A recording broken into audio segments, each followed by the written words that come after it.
Ma'am, step away from the child. Now. The security officer's voice cut through the terminal like a blade. Maya Johnson did not move. She was kneeling on the cold airport floor of Los Angeles International, her coat wrapped around a little girl who was shaking so hard her teeth were chattering. The child's fingers were locked around Maya's wrist like she was the last solid thing in a world that had gone completely sideways. Ma'am, I will not ask you again. Then don't ask me, Maya said quietly. The officer blinked. He had not expected that. Around them, the terminal had gone strange and still. Travelers with rolling suitcases had stopped mid-stride. A woman near the coffee kiosk was holding her cup halfway to her mouth, frozen. Two teenagers had their phones out, recording without even deciding to. The little girl was maybe 8 years old. Korean. Dark hair matted against her wet cheeks. No luggage. No adult. Just tears and terror and the bruise on her small wrist that Maya had noticed immediately. The kind of bruise that doesn't come from falling down. Comes from being grabbed. A second officer stepped forward. Younger. Less patient. You're interfering with airport protocol. If you don't step back, we will detain you. Maya looked up at him slowly. She was 53 years old. She had worked 30 years in nursing. She had held the hands of people taking their last breath. She had stood in rooms where doctors talked over patients like they weren't present. She had learned long ago that the most powerful thing a woman in her position could do was stay completely calm when everyone expected her to fall apart. This child has a bruise on her wrist consistent with forcible restraint, Maya said. She has been sitting alone for over 20 minutes with no guardian present. She is visibly distressed. I am not interfering with protocol. I am waiting for someone to actually follow it. The younger officer opened his mouth. He closed it. The terminal shifted. And then the automatic doors at the far end of the concourse burst open. 6 men walked in like weather. Black suits. Expensive. Moving in a formation that wasn't accidental. People scattered out of their path without being asked. A woman pulled her child close instinctively, the way you do when something in your body recognizes danger before your brain catches up. In the center of the 6 men walked one man alone. Tall. Composed. The kind of still that isn't peace, it's control. He wore no expression that Maya could name. His eyes moved across the terminal with the slow, deliberate scan of someone who was used to assessing rooms for threats before he entered them fully. The officers near Maya both took a step back. Not forward. Back. Maya felt the little girl's grip tighten. The man walked directly toward them. He stopped 6 feet away. His eyes dropped to the child. Something passed through his face. Fast, almost invisible, like a crack running through stone. Then he did something no one in that terminal expected. Kong Min-jae, whose name appeared in international financial investigations and organized crime briefings and whispered conversations in 3 countries, slowly lowered himself to one knee on the airport floor. His voice, when it came, was barely above a breath. Su-mina. The terminal went absolutely silent. And the little girl, still wrapped in Maya's coat, still gripping Maya's wrist, looked at the kneeling man and screamed. No! She pressed herself against Maya's side and buried her face in Maya's shoulder, and Maya, without thinking, without calculating, without asking anyone's permission, put her arms around the child and held her. The man on one knee looked up. His eyes met Maya's. And in that look was something Maya had not expected to find in the face of the most dangerous-looking man she had ever seen in her life. Devastation. That's my daughter, he said. The words landed in the silence like stones dropped into still water. And then the younger officer, finally remembering he existed, said the single most useless thing anyone had said in the last 10 minutes. Sir, we're going to need to see some ID. Nobody moved. The girl was still shaking. Maya was still holding her. And the feared Korean crime boss was still on one knee, on the floor of LAX, looking at a woman he had never met in his life, waiting to see what she would do next. Maya looked down at the child in her arms, then back at the man. She had worked 30 years reading people in their most vulnerable moments. She knew grief. She knew performance. She knew the difference between a man who wanted to control a child and a man who was terrified of losing one. This man was terrified. But the child in her arms was terrified of him. And until Maya understood why, she was not letting go. "She's not ready," Maya said simply. The man's jaw tightened. His men shifted behind him. And somewhere outside the terminal, a black SUV that no one had paid attention to slowly pulled away from the curb and disappeared into the Los Angeles traffic. If you've ever had to stand alone to protect your dignity, this channel was made for you. Stay with us. The truth about this little girl is only beginning to surface. 3 hours before Kong Min-jae walked through those doors, Maya Johnson was doing what she always did in airports. Watching people. She had a window seat near Gate 42, a lukewarm coffee she kept forgetting to drink, and 3 more hours before her connecting flight to Seattle. The nursing conference in Chicago had run long.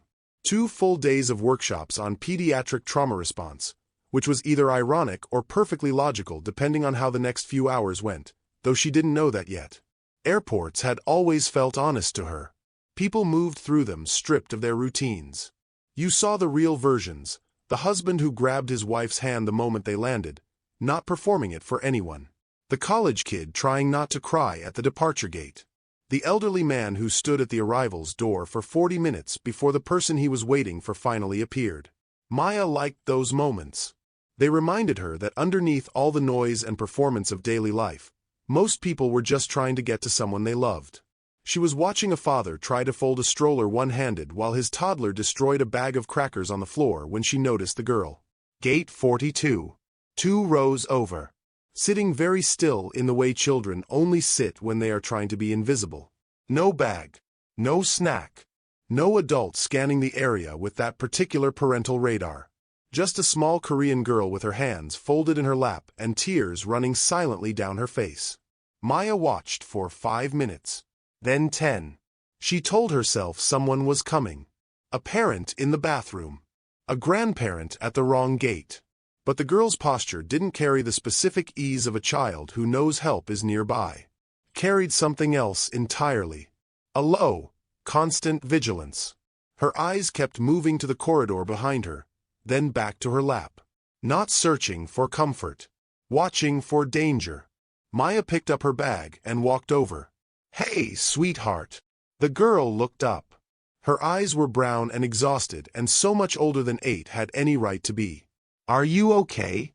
Where's your mom or dad?" The child stared at her for a moment like she was calculating something. Then she said one word. "Iyama."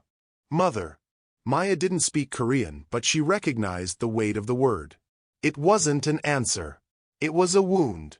Maya crouched down to the girl's level. Okay, honey. My name is Maya. I'm going to stay right here with you, all right? We're going to find your family." The girl studied her face with an intensity that made Maya briefly feel examined. Then the child did something unexpected. She nodded. Not the fragile nod of someone desperate for rescue. A considered nod. Like she had assessed the situation, assessed Maya, and made a decision. That was the first moment Maya understood she was not dealing with an ordinary child. She sat down beside her. "Can you tell me your name?" A pause. Soo-min. Soo-min. That's a beautiful name. Maya smiled.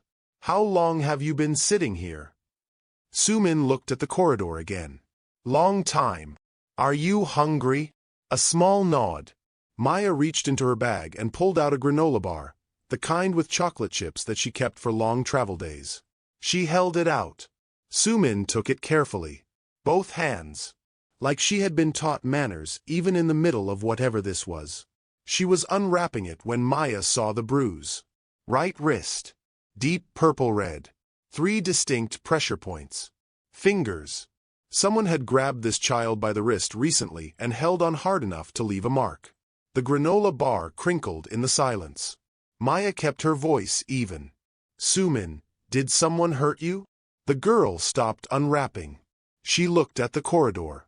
Then she looked at Maya. And she didn't answer, which was its own kind of answer. Maya reached quietly for her phone to call for airport security. That was when she saw the man across the terminal stand up. He had been sitting behind a column, mostly hidden. Middle-aged Korean man, business casual, The kind of deliberately forgettable outfit that people wear when they are trying not to be noticed. He had a phone pressed to his ear, and he was looking directly at Soo-min. When his eyes flicked to Maya, something moved in his face. Calculation. He started walking toward them. Not fast, but deliberate. The walk of someone who had a plan and was executing it. Maya stood up slowly. She placed herself between the man and the child without making it look like that's what she was doing. She had 30 years of practice in making protective actions look casual. 7 years ago, she hadn't used that skill when it mattered. She wasn't making that mistake again. Strong women recognize strong women. If you enjoy stories like this, subscribe so you don't miss what happens next. Some stories are not just about what happens. They're about the strength it takes to stand your ground, to protect your dignity, and to demand respect, even when the world tries to take it from you.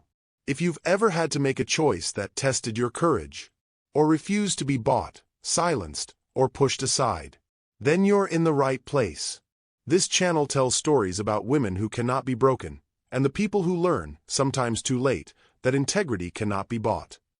Welcome to Afro Korean Tales and Stories. 6 months before Maya Johnson bought a granola bar for a child she had never met, Kang Min-jae stood in his daughter's bedroom in Seoul at 2 in the morning and understood for the first time in his life what it felt like to be completely powerless. The yellow walls looked wrong without her in them. Soo-min had picked that color herself. She had pointed to a paint swatch at the hardware store with the absolute certainty of a person who knows exactly what she wants, and Min-jae had told the contractor to paint every wall in the room that specific shade of yellow. It had looked ridiculous to him at first. Bright. Almost aggressive.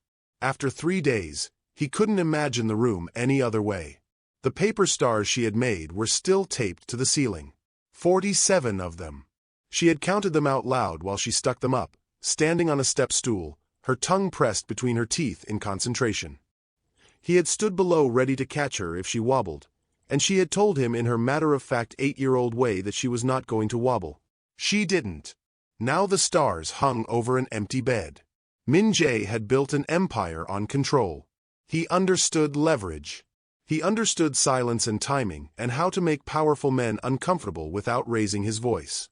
He had sat across negotiating tables from people who had tried to intimidate him and felt nothing. Standing in his daughter's empty room, he felt everything. His head of security appeared in the doorway. "Sir." The cameras were wiped between 10 and 11 p.m. Professional erasure. Not a glitch. The guard's blood work came back. Sedative compound in the dinner service. Someone with access to the kitchen. Someone who knew the routine. Min-jae did not turn around. "And my wife." A pause that lasted exactly 1 second too long. Mrs. Park left at 9:45 to visit her mother. The driver confirms it. The driver she hired 3 months ago. Silence. Min-jae finally turned. He had married Park Ji-yeon 8 months ago with his eyes open. He was not a romantic. He understood alliance marriages. He understood that 2 powerful families joining meant resources, protection, expanded reach. Ji-yeon had come with excellent credentials, educated in London, fluent in 4 languages, the composed and gracious daughter of a man whose shipping empire complemented Min-jae's interests. She had been patient with Soo-min. Warm, even. Or what he had taken for warmth. He had been so focused on watching for external threats that he had stopped watching the inside of his own house. "Find her," he said. "Mrs. Park or my daughter." He walked to the window. Seoul spread out below him, lit and enormous and completely indifferent to what had been taken from him. He had enemies on 4 continents. He had survived 3 attempts on his life. He had rebuilt his operation twice from near nothing through patience and strategy and the willingness to make decisions other men hesitated over. None of it had prepared him for this. Because none of it had cost him anything he actually loved. The search took 6 months. 6 months of closed doors, wrong leads, corrupted informants, and the particular agony of knowing your child was somewhere in the world and not being able to reach her. He never stopped. He reduced his sleep to 4 hours. He pulled resources from every corner of his network. He called in favors from men he had never intended to call. He sat through meetings and negotiations and managed his operation with mechanical precision, while underneath all of it, he was simply a father who could not stop seeing yellow walls and paper stars. The break came from an unexpected place. A low-level courier in his network had been sloppy. He'd photographed a package delivery location to send to his supervisor and hadn't noticed what was visible through the window behind the address board. A child's drawing. Paper stars on yellow walls. The metadata traced to a storage facility near the port of Los Angeles. Min Jae was on a plane within the hour. But the message that came mid-flight changed everything. The child had escaped during a transfer. She was somewhere inside Los Angeles International Airport. And someone had already been sent to retrieve her. This channel is for women who have learned the hard way that dignity matters. If that sounds like you, I'd love to have you here. While Min Jae's plane was still crossing the Pacific, Park Ji-yeon was finishing her second cup of tea. The apartment was quiet the way expensive apartments are, soundproofed and still, the city outside reduced to a visual. She liked that. Noise was for people who hadn't arranged their lives properly. She was wearing ivory silk. Her hair was pulled back. She looked exactly like a woman who had nothing to hide, which was something she had practiced in mirrors since she was 19 years old and first understood that appearance was a form of armor. Her phone vibrated against the table. She turned it over and read the message without picking it up. The child escaped during the transfer. She is inside the airport. Ji-yeon set down her cup. She looked at the message for 4 seconds. Then she typed back 3 words. Retrieve her quietly. She placed the phone face down and finished her tea. The folder on the table beside her was 6 months of careful work organized into 83 pages. Power of attorney documentation. Business transfer filings. Guardianship papers structured around the specific scenario of Min Jae being arrested on international criminal charges. Charges that she had spent the last year quietly cultivating the evidence to support. A forensic accountant she had hired through 4 layers of cutouts. 2 former associates of Min Jae who had agreed to provide testimony in exchange for arrangements she had negotiated herself, in person, without using intermediaries. She was thorough. It was the thing she was most proud of in herself. Ji-yeon had grown up watching her father run his shipping empire with brilliant instinct and terrible planning. He reacted. He improvised. He won often enough that he believed it was strategy. But Ji-yeon had watched him lose 3 times in ways that methodical preparation would have prevented. She had vowed to be different. When Min Jae had approached her family about an alliance marriage, her father had seen business opportunity. Ji-yeon had seen something more useful. She had seen proximity. She didn't hate Min Jae. That would have been too simple, and simple emotions created simple mistakes. What she felt toward him was closer to professional respect and absolute determination to dismantle everything he had built, not out of cruelty, but because his empire was in the way of hers. The child had been her one hesitation. Sumin was difficult to dislike. Ji-yeon had not expected that. She had expected a pampered, difficult child shaped by a powerful father's indulgence. Instead, she found a small person who was quietly observant and genuinely curious and who had once, without being asked, brought Ji-yeon a glass of water because she noticed Ji-yeon looked tired. Ji-yeon had held the glass and felt something she rapidly identified and put away. Sentiment was a structural weakness. She had moved forward with the plan. The transfer to Los Angeles had been arranged through a contact 3 networks removed from anything traceable to her.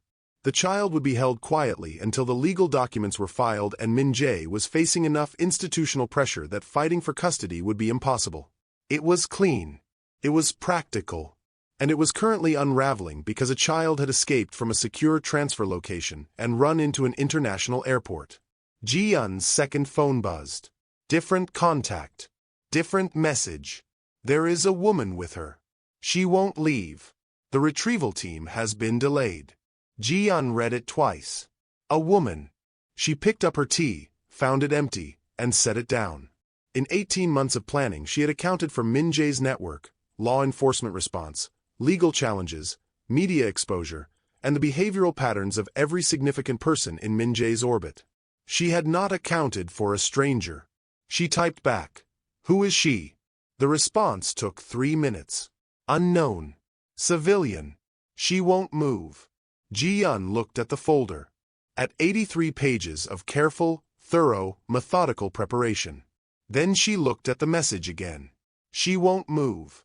For the first time in 6 months, something in Park Ji-yun's planning had encountered a variable she had not anticipated. And variables that went unaddressed had a way of becoming catastrophes. Find out who she is, she typed. And then remove her from the situation. The man walking toward Maya had the specific energy of someone trying to look calm while everything in him was moving fast. She clocked it immediately. 30 years in emergency nursing meant 30 years of reading bodies under pressure. The shoulder tension. The jaw set too deliberately. The way his eyes kept flicking to Soo-min with the focused intensity of a man executing a task rather than a man approaching family. "Come here," he said to Soo-min.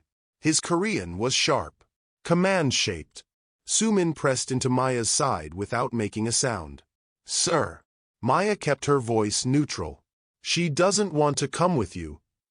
The man looked at Maya the way some people look at obstacles. Briefly, impatiently, with a baseline assumption that the obstacle will move. "She is my niece. She gets frightened sometimes. I will take her now." He extended his hand toward Soo-min. And that was when Maya noticed something she would think about later. Soo-min went completely still. Not frozen with fear. Still with intention. The child's eyes moved to the man's face with a slow, deliberate focus, and stayed there. She was looking at him the way Maya had seen experienced nurses look at monitors. Reading. Filing. Storing. This 8-year-old was memorizing him. His face. His build.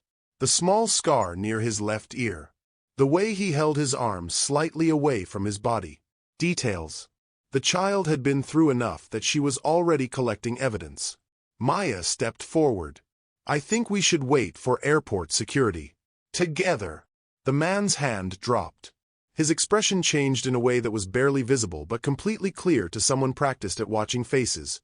Warmth removed, calculation surfacing underneath like furniture showing through worn fabric. "That is not necessary. She is my family. She says otherwise. She is a child. Children are confused. She seems very clear to me." They looked at each other. In the silence between them was everything. His assumption that she would defer, her complete absence of any intention to do so, the specific discomfort of a man who had prepared for many responses and not prepared for this one.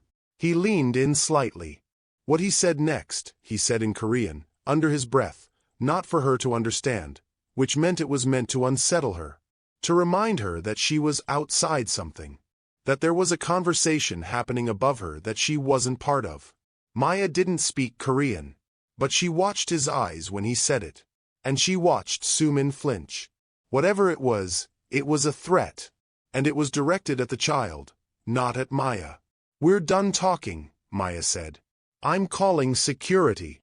She reached for her phone. The man held up both hands in the gesture people use to signal peace when they have no interest in peace. "This is unnecessary. I will come back with documentation." "I'll be right here," Maya said. He studied her for one more moment. Then he turned and walked toward the corridor, not rushing, still performing calm, and pulled out his own phone before he'd taken 10 steps. Maya watched him until he turned the corner. Then she looked down at Soo-min. The girl was still watching the corridor where the man had disappeared. "Soo-min." Maya crouched down. "What did he say to you?" "Just now." Soo-min was quiet for a moment. Then she said, very carefully, in small and deliberate English, "He said my father cannot find me here." Maya absorbed that. "Is your father looking for you?" The girl turned from the corridor and looked directly at Maya. "Yes," she said. "Long time." Maya stood. She had been trying to reach airport security for 10 minutes. They had been dismissive, skeptical, treating her like an interfering stranger rather than someone reporting a child in distress. She was about to try again when the terminal doors opened. And everything changed. Not one officer. Not a security supervisor.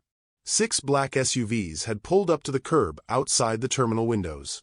Men in suits were moving through the entrance with the coordinated precision of people who had done this kind of thing in multiple countries. and every person in the immediate vicinity of Gate 42, including 2 armed airport security officers, took an instinctive step backward. Sumin grabbed Maya's hand. Her grip was different now.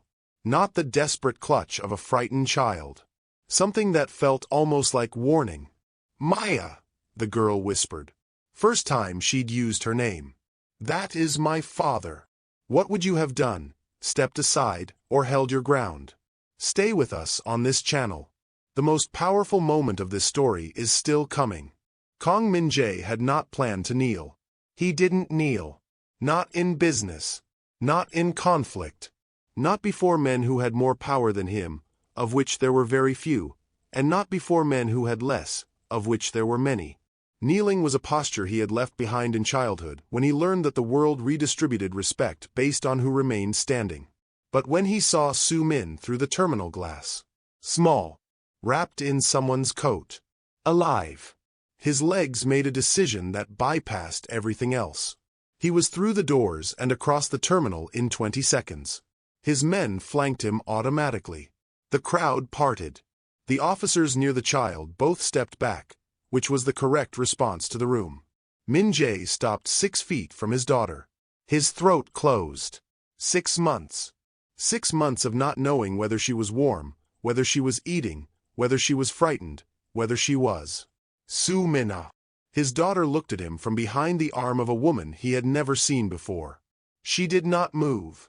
Min-jae took 1 step forward. Su-min moved backward. He stopped. The terminal was silent in the particular way that expensive silence is. Dozens of people holding their breath simultaneously, a collective suspension. He turned his eyes to the woman. African American. 50, maybe slightly older. She stood with the particular stillness of someone who was not performing calm, who was simply calm. Her coat was around his daughter's shoulders. Her hand was loose at her side. She was not afraid of him. That was the first thing he registered. The second was that she was assessing him exactly as thoroughly as he was assessing her. "Step aside," he said. "That is my daughter." "She's not ready," the woman said. Min-jae felt the shift in his men behind him. The particular alertness that preceded action. He raised 2 fingers without turning around. They stilled. "You don't understand what you're involved in," he said. "I understand what I can see," she said. "A child who is frightened. That's enough." He looked at her for a moment that stretched. Then he looked at Su-min. His daughter was watching him with those eyes, her mother's eyes, the one part of her that didn't come from him, with an expression that broke him in a different place each time. She wasn't afraid of a stranger. She was afraid of him. Something had been done to that. Someone had worked on that fear deliberately. "Su-min, ah," he said, softer now, in Korean. "It's me. Appa. I came for you. I didn't stop looking. Not for one day." Su-min's grip on the woman's wrist tightened. But she didn't look away from him. Min-jae crouched down. Not performing it. Not calculating it. He simply needed to be at her level. "I know you're scared," he said. "I understand. But I need you to know that I am here and I am not leaving without you." A long silence. Then Su-min spoke, in English, small and careful, as if she wanted the woman beside her to understand it too. "They told me you were angry." "I am angry," he said honestly. "Not at you. Never at you. They said you sent me away." Something cold moved through him.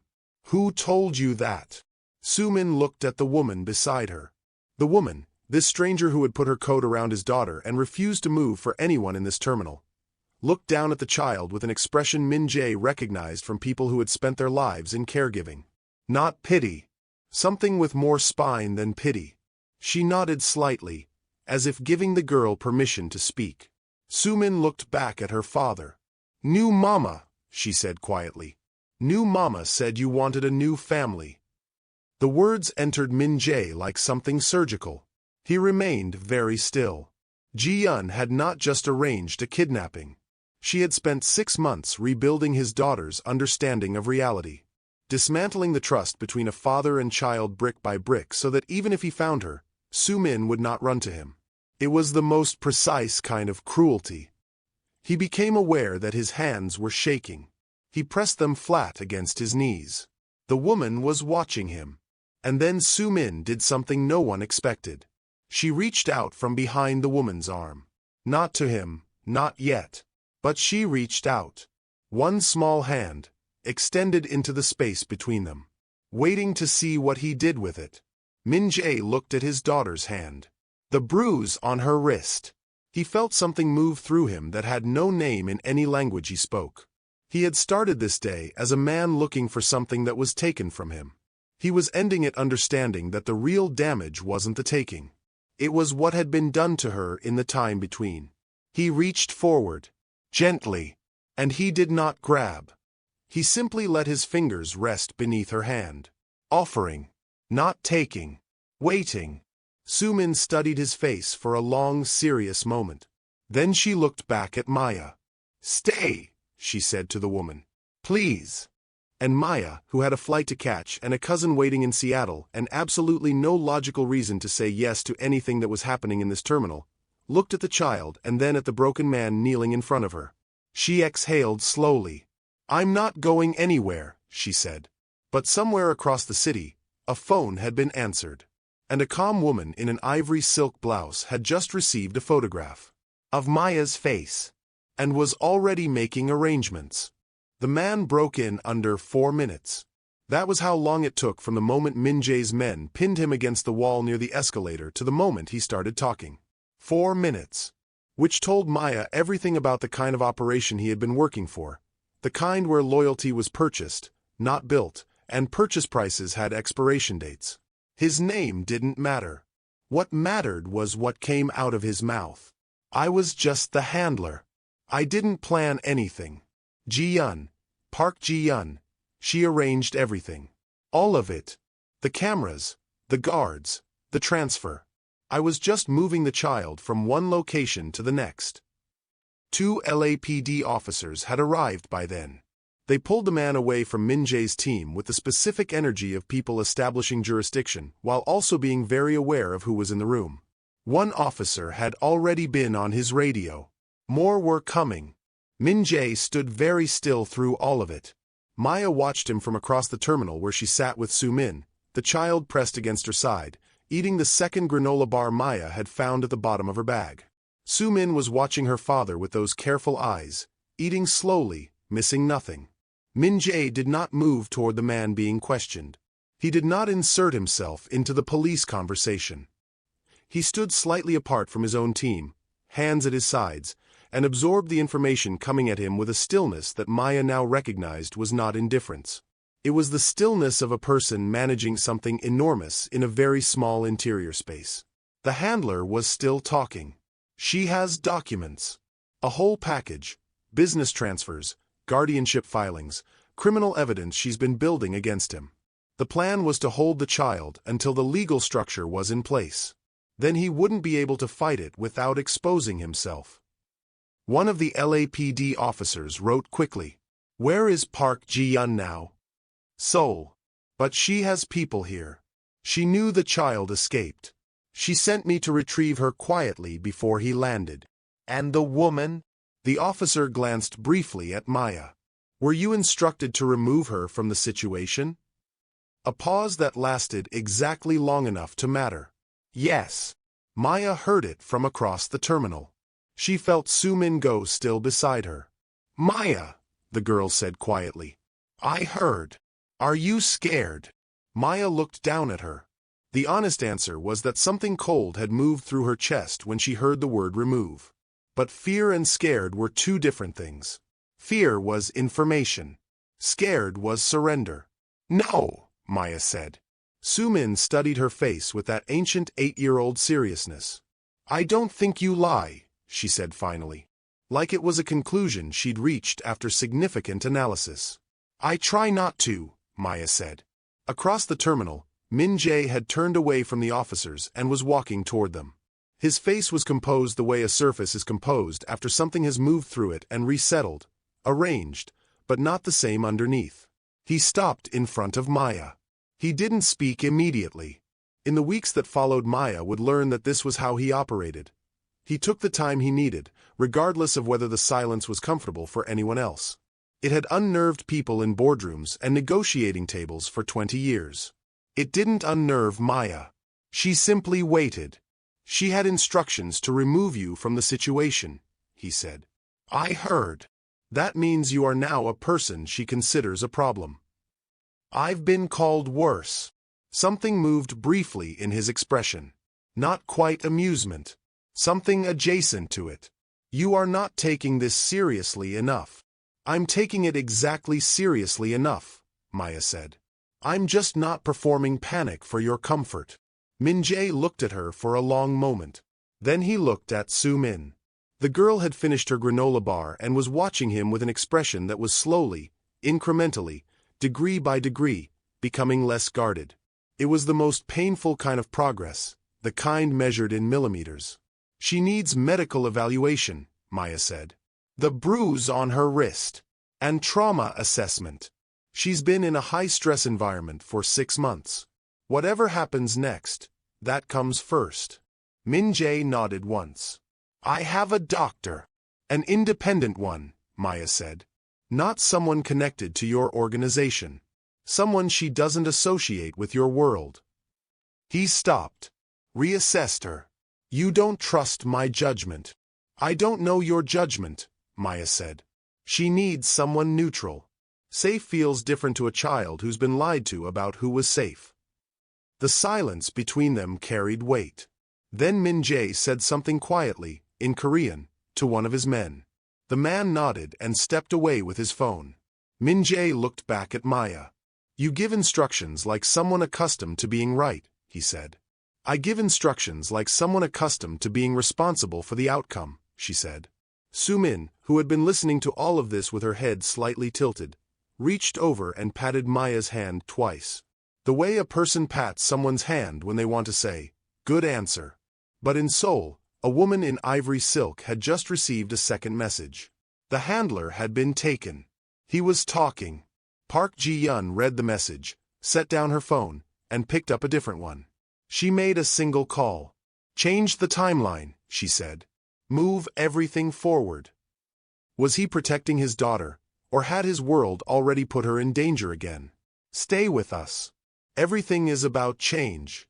The Dr. Min-jae's man found was a Korean-American pediatric physician named Dr. Lim who had privileges at Cedars-Sinai and absolutely no connection to anything Min-jae had ever touched professionally.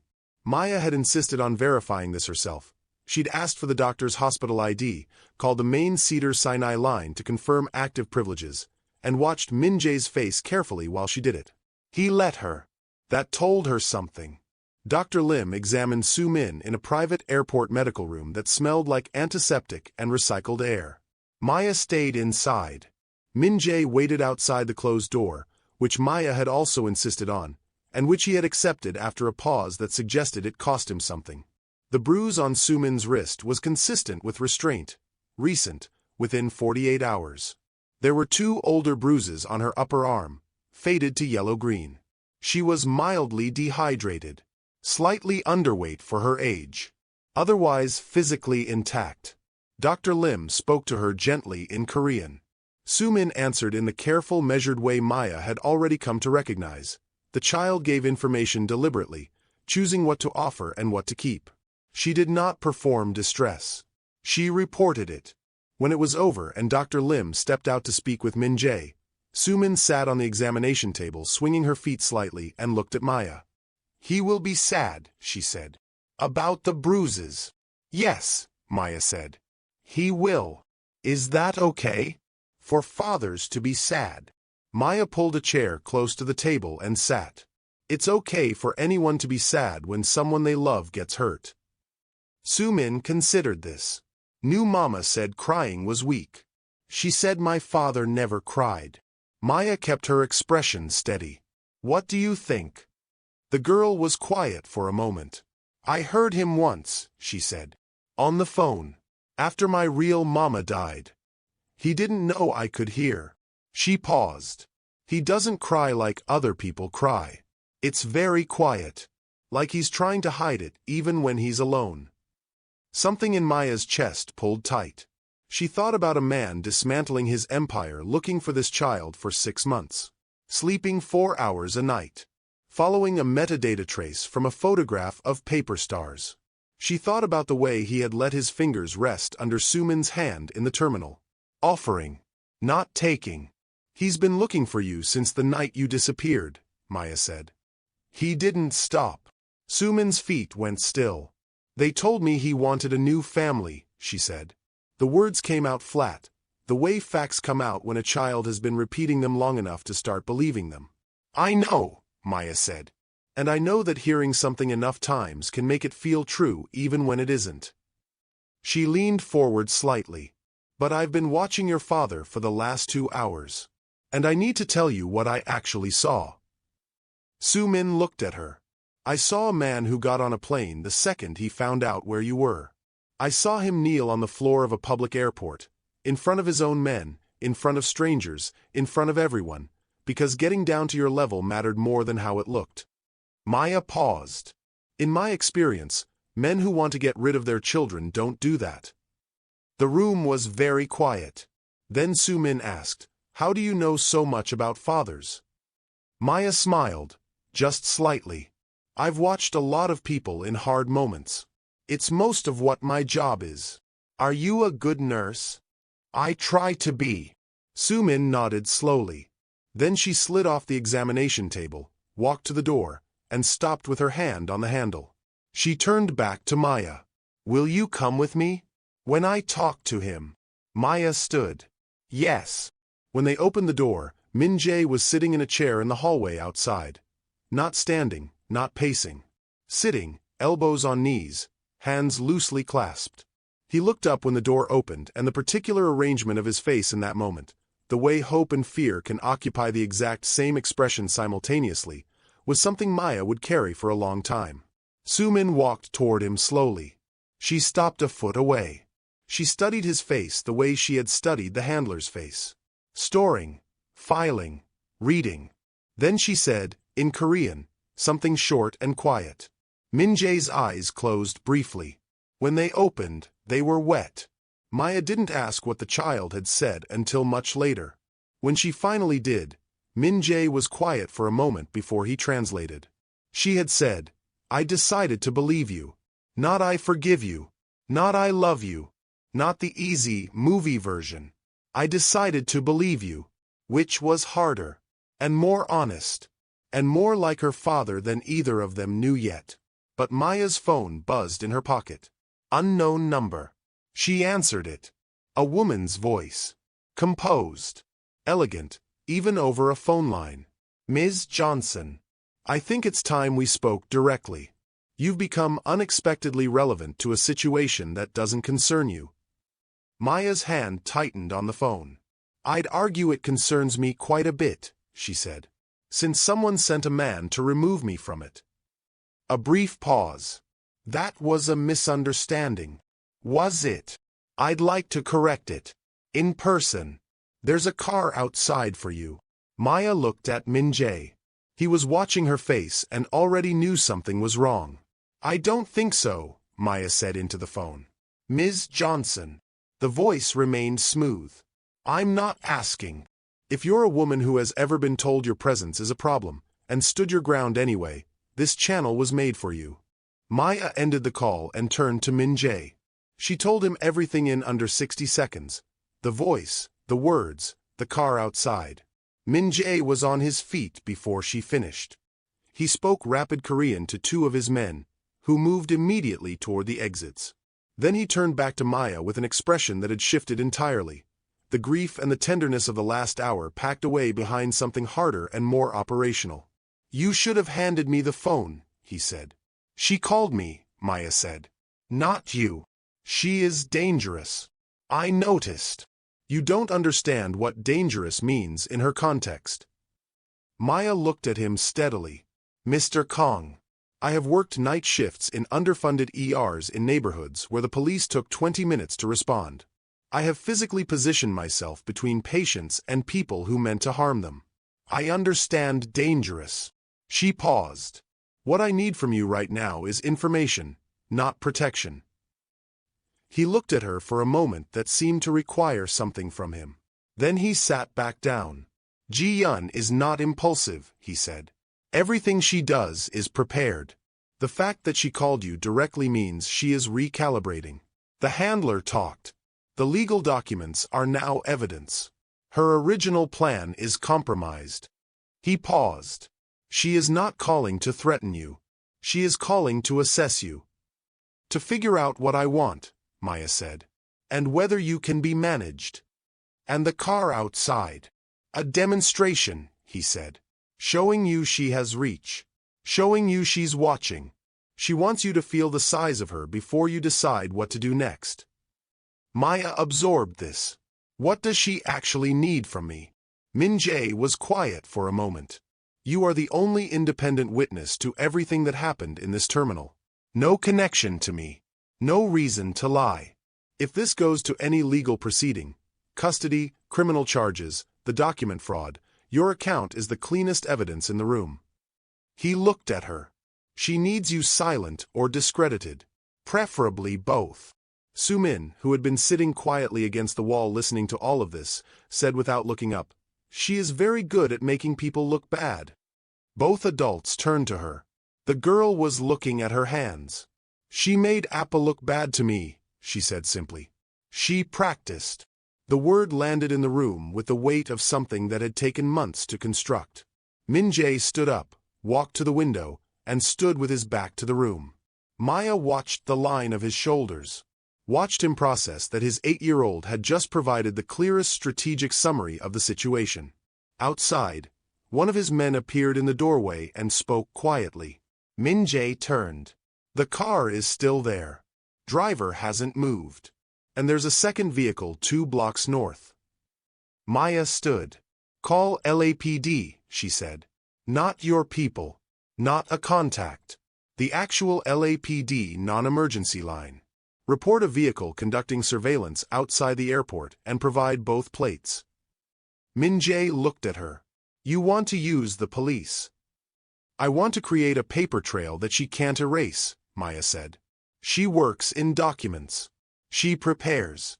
So we start our own paper. Right now. Tonight." A pause. "That is," he stopped. "What?" Unexpectedly precise. "I told you. I'm not performing panic."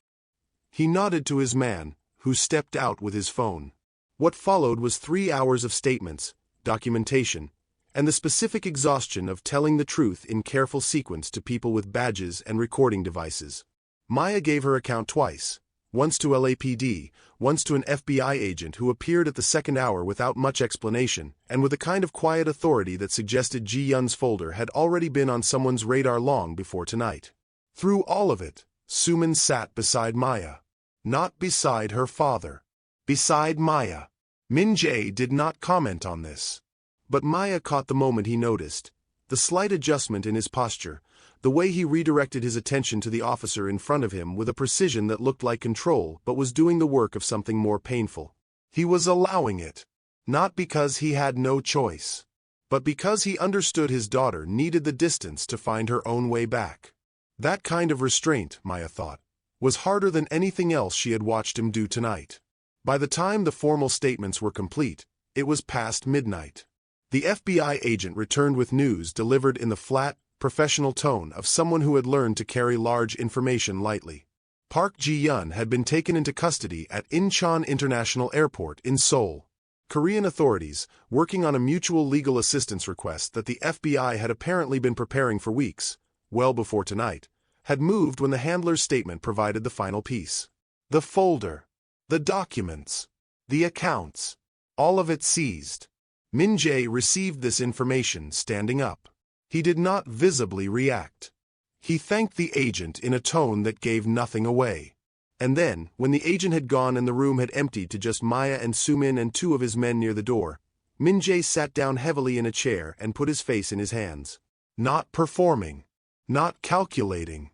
Just a man sitting with the full weight of 6 months finally settling into his body all at once. Sumin got up. She walked to him. She didn't say anything. She just put her small hand on the top of his head. The way children comfort adults when they understand that words aren't the point. Maya looked away to give them the moment. But her phone buzzed again. Different number this time. She answered. Ms. Johnson. A different voice. Official. Federal. We need to discuss your safety arrangements for the next several weeks.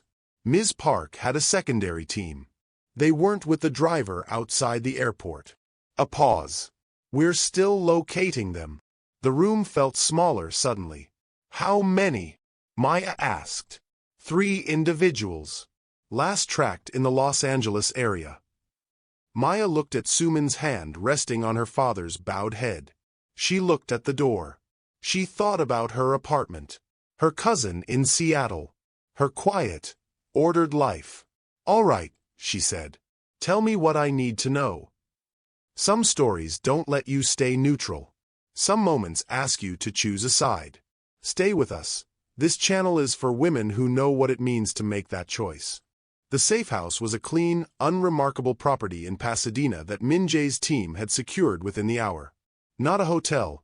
Hotels had logs, cameras, staff rotations. This was a private residential property, 2 stories, a walled garden, owned through a shell company that would take weeks to trace even for someone with Ji-Yun's resources. Maya walked through the front door at 1:30 in the morning carrying nothing but her carry-on bag and the company of a child who had finally, somewhere between the airport and the car, fallen asleep against her shoulder. She carried Su-min upstairs herself. Min Jae followed at a slight distance. She could feel him behind her on the stairs, not crowding, just present in the way that large concerns are present even when they aren't speaking. She settled Su-min onto a bed in a room with neutral walls and decent light. The girl barely stirred. 6 months of sustained tension and 1 catastrophic day releasing all at once into the specific heaviness of a child's deep sleep. Maya stood over her for a moment. Then she went downstairs. Min Jae was in the kitchen. He had found tea somewhere, a small mercy, and there were 2 cups on the counter. He pushed one toward Maya when she appeared in the doorway. She took it. They stood on opposite sides of the kitchen island in silence for a moment. The kind of silence that comes after an enormous amount of noise. It had weight and texture, and neither of them seemed in a hurry to fill it. Min Jae spoke first. I owe you something that cannot be calculated. Maya held her cup with both hands. You don't owe me anything. My daughter is alive and trusts someone. Do you understand how close neither of those things came to being true? I understand. Then you understand why I cannot simply say thank you and have that be enough. He reached into the inside pocket of his jacket and placed an envelope on the counter between them. Thick. Heavy. The kind of envelope that changes the shape of a conversation. Maya looked at it without touching it. No, she said. It is not a gesture. It is. I know what it is, Maya said. And the answer is still no. He looked at the envelope. Then at her. Everyone I have ever known has a number, he said. Not arrogantly. Almost like a fact he was tired of. Then you've been moving in narrow circles, Maya said. Something shifted in his expression. A recalibration. Like a man who has been applying a reliable formula and encountered a result that doesn't compute. He picked up the envelope and put it back in his pocket. What do you want? He asked. Right now. To finish this tea and sleep for 6 hours. After that. Maya set down her cup. I want those 3 people Ji-Yun sent to be found before morning. I want Su-min to have a proper trauma evaluation. Not one session, an ongoing one, with a clinician she chooses over time. I want the legal documentation that Ji-Yun built to be fully dismantled so that it cannot be reassembled by whoever she passes it to next. She paused. And I want to know that when I go home, this child is actually safe. Not managed. Safe. Min Jae was very still. You've been thinking about this. I've been thinking about her, Maya said. Since the moment I sat down next to her in that terminal. He was quiet for a long moment. In Korean culture, and Maya didn't know this yet, but would learn it later, there was a specific weight attached to a person who protected your family without being asked and without seeking return. It wasn't just gratitude. It was a category of obligation that ran deeper than debt. The word was yunhai. Grace received. It carried with it a lifetime of reciprocal responsibility. Min-jae had received Yunhai from this woman, and she had just told him exactly what she needed in return. Not money, not power, a child made safe. He bowed. Not the slight forward tilt he had offered in the terminal. A full bow, shoulders level, head down, the kind that his own men would speak about in low voices for years because they had never seen it before. Maya watched it. She didn't know the full cultural architecture of what she was witnessing, but she felt the weight of it. When he straightened, something in the room had permanently changed. The 3 individuals will be located before morning, he said. I will have names for the FBI within the hour. Su-min will have a clinician of her choosing, independent, beginning this week. The documents are already being reviewed by 3 separate legal teams. He paused. And I will not consider her safe until she says she feels safe. Not me. Her. Maya nodded. Good. She picked up her tea again. You're going to need to learn how to ask her what she needs, Maya said. Not tell her. Ask her. She'll answer honestly if you give her room to. She told you things she hasn't told me. She told me things that were safer to tell a stranger first. Maya looked at him. That's not a failure. That's just how trust gets rebuilt. Slowly. In the direction of safety. He absorbed this. Outside, one of his men knocked on the kitchen door and entered with a phone held out. Min-jae took it, listened for 30 seconds, and said 2 words in Korean. He handed the phone back. 2 of the 3 have been located, he said. The 3rd. A pause. The 3rd was not with the others. The kitchen felt different. Where? Maya asked. He looked at her. This street, he said. 20 minutes ago. If you're a woman who believes real strength is quiet and immovable, you already know what Maya did next. Stay with us. The 3rd person had not come to the house. Min-jae's security team confirmed this by 3 a.m. The individual had been tracked to the street, photographed, and then observed leaving the area when it became clear the property had visible security presence. By 4 a.m. he was in federal custody in a parking structure in Glendale, where he had apparently been waiting for a call that never came because the number he was waiting on belonged to a phone that had been seized in Seoul. Ji-Yun's secondary operation had collapsed the same way the primary one had, not dramatically, but structurally. Like a building whose foundation goes quietly before the walls understand what's happening. Maya slept 4 hours. When she came downstairs at 7 a.m., Su-min was already at the kitchen table with a glass of orange juice and a piece of paper, drawing. Min-jae was across the table from her with a cup of coffee, watching his daughter draw with the specific concentration of a man who has learned to be very still in the presence of something fragile that is slowly becoming less fragile. He looked up when Maya appeared. Su-min looked up and said, without preamble, "I'm drawing the airport." Maya came around to look. The drawing was careful. Detailed in the way children's drawings are detailed when the child is paying close attention to what they remember rather than what they imagine. 2 figures near a row of chairs. One tall, one small. Between them, a coat. "That's very good," Maya said. "That's you," Su-min said, pointing to the tall figure.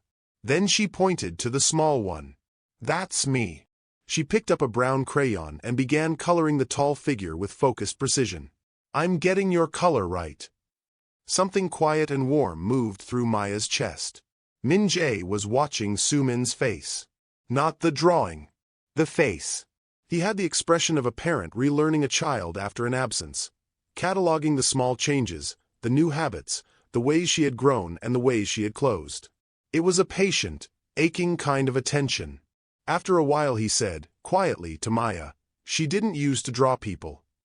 What did she draw before? Buildings. Structures. Floor plans of rooms. A pause. "She used to redesign our house in drawings. Move walls. Add windows. Her teacher said she had architectural instinct." Something soft in his voice. "I had started researching architecture programs." Maya looked at the drawing. At the careful brown crayon. "She's still paying attention to structures," Maya said. "She's just drawing people in them now." Min-jae was quiet. Then, you speak about children the way someone who has cared for many of them speaks. 30 years of pediatric cases, Maya said. And one I didn't help when I should have. She picked up a cup from the counter and poured coffee. I don't talk about it much. But it's the reason I sat down next to her in that terminal. Min Jae didn't push for more. He simply nodded. That restraint, the understanding that information offered simply was information enough, that probing was its own kind of rudeness, was the first moment Maya revised something she had been thinking about him. He was not only hard. He was also capable of the specific discipline of not taking more than was given. Sumin finished the tall figure and looked up at her father. Appa, she said. Maya has to go home. It wasn't a question. Min Jae looked at Maya. Maya looked at Sumin. I have a life in Seattle that has been waiting on me for 4 days, Maya said carefully. Sumin nodded slowly. I know. She looked at her drawing. But I sleep better when you're here. The sentence was simple, clean, devastating in the way that honest, unadorned sentences from children always are. They don't know how to soften what they mean, so they don't. Maya felt the full weight of it. She thought about her apartment, her job, her cousin who had texted 3 times yesterday asking if everything was okay, her entire ordered, intentional, carefully maintained life. She thought about a child sleeping in a room upstairs in a safe house in Pasadena who had memorized a criminal's face, survived 6 months of deliberate psychological manipulation, walked through an international airport alone at 8 years old, and still had enough self-possession to choose who to trust. She thought about what it would cost her to stay 2 weeks. She thought about what it would cost Su Min if she didn't. Min Jae spoke carefully. I would not ask you to put your life aside. But if you were willing, a few weeks. Until she has her footing. I would arrange your return to work, your obligations, whatever requires addressing. Not as payment. He paused. As logistics.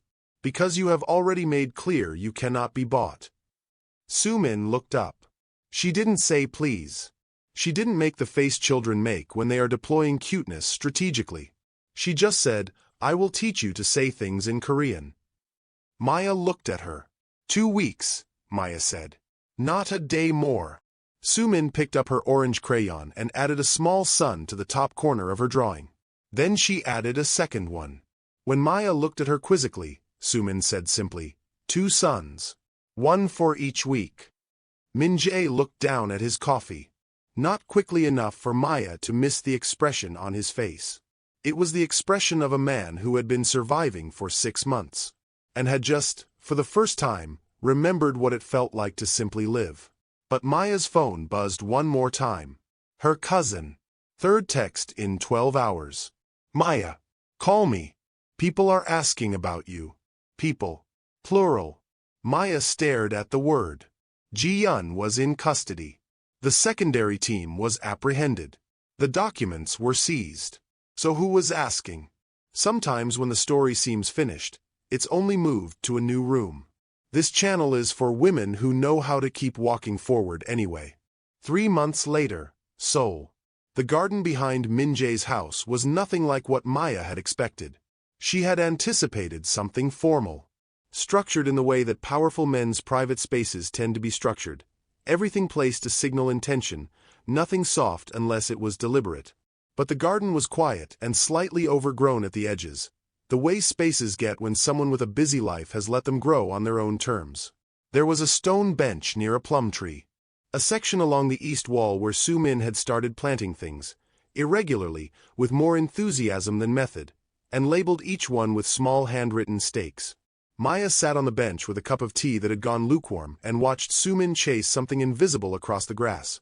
Probably a game that existed entirely in her own imagination, the way the best games did. 3 months. She had stayed 6 weeks. Not 2. She had told herself at week 3 that she was staying because Su Min was still having nightmares. That was true. She had told herself at week 5 that she was staying because the child's clinician had recommended continuity of safe presence during the initial therapeutic period. That was also true. She had not told herself the other true thing until week 6, when she had packed her bag and brought it to the front hallway and Su Min had walked in, looked at the bag, and gone very still in a way Maya recognized. Not the stillness of fear. The stillness of a person bracing. Maya had unpacked the bag. She had called her cousin. Then her supervisor. Then her landlord. And she had stayed. Now she was leaving tomorrow. They both knew it. She had a flight at noon. A nursing position she was returning to. A life that had been on pause long enough to accumulate its own kind of silence. The silence of a space waiting for its person to come back to it. Min-jae came out of the house and crossed the garden to the bench. He sat down beside her. Not too close. Not too far. He had learned, over 6 weeks, to calibrate distance differently. To read the room, or the garden, rather than assuming the room would arrange itself around him. That had changed too. They watched Soo-min together for a while. She had started a new architecture project, this time not a drawing but an actual physical model, built from a kit Maya had found online and ordered to the house. She spent 3 hours on it every afternoon. It was getting good. Genuinely good. Her clinician says she's integrating well, Min-jae said. I know. I spoke with her Thursday. A pause. Of course you did, he said. Something in his voice was dry but not sharp. It had taken Maya 3 weeks to learn that this was how he did warmth, wrapped in dryness, offered sideways. She still has difficult nights, he said. She will for a while. That's not failure. That's just healing, having a timeline that doesn't negotiate. He nodded. The plum tree moved in a small wind. You changed things here, Min-jae said. In this house. You should know that. Soo-min changed things, Maya said. You gave her room to. She didn't argue with that. My empire is still what it is, he said quietly. I want to say that clearly. I am not a different man. I have not become simple because one thing went right. He paused. But I am less certain than I was. About what the right walls are. What should be kept out and what should be let in. Maya looked at him. That's not weakness, she said. I know that now, he said. I didn't 3 months ago. Soo-min came running across the grass and stopped in front of Maya, breathing hard from whatever she'd been chasing. Are you packed? She asked. Almost. Soo-min nodded seriously. Then she reached into the pocket of her jacket and pulled out a folded piece of paper. She held it out with both hands, the Korean way Maya had learned, the way of respect and intention, and waited. Maya took it. She unfolded it carefully. A drawing. The same scene as the one at the kitchen table in Pasadena, but rendered with 3 months more practice and attention. The airport terminal. The 2 figures. The coat. But now around them were more people. Min-jae kneeling. Officers stepping back. A crowd in a circle. And above it all, paper stars. 47 of them. Carefully counted. Maya pressed her lips together. The stars, she said. From my room in Seoul, Soo-min said. I wanted to put them in the airport too. So it looked like home. Maya folded the drawing and pressed it carefully against her chest. Then she crouched down to Soo-min's level. Will you come back? Soo-min asked. The question was quiet. Not desperate. Not manipulative. Just a real question from a real child who had learned that honest questions were safer than pretending you didn't need the answer. Maya looked at her.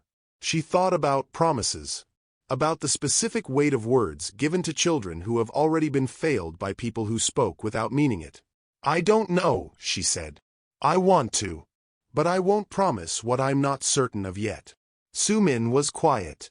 Then she nodded. The same considered nod as the first one in the terminal. Assessed. Accepted. Filed. Okay, she said. But I will write to you.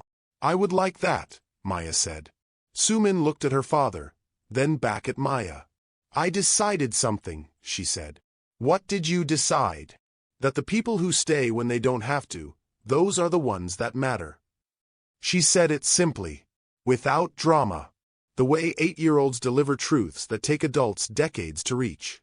Then she turned and ran back across the garden. Min-jae sat beside Maya in silence.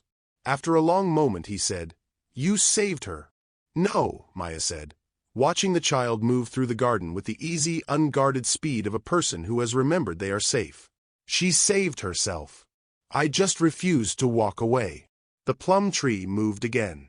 Somewhere in the world, another woman was sitting in an airport, or a hospital corridor, or a room where the easy thing and the right thing were pointed in opposite directions. Facing the same quiet question every act of dignity comes down to in the end. Not can I do this, but will I? If you've ever chosen the harder, truer thing when no one would have blamed you for walking away, this channel was made for you. These are the stories we tell Afro Korean Tales and Stories. As we close this story, I want to say something to the women watching. Some of you have lived through moments like this. Moments where you had to stand alone. Moments where you chose dignity over comfort. Moments where you refused to be bought, silenced, or pushed aside. That kind of strength doesn't always make noise, but it changes rooms. If you are a woman who believes respect is worth more than money, if you believe character still matters, if you believe dignity should never be negotiated, then this channel was made for you. I tell stories about women who stand firm, women who earn respect without begging for it, women who remind powerful people that integrity cannot be purchased. If that speaks to you, I invite you to subscribe and become part of this community. And if this story touched you, comment the word dignity below. I read your comments, and they help these stories reach more women like you. Until the next story, remember, not every powerful person leads with honor, but every strong woman carries it within her. I'll see you in the next one.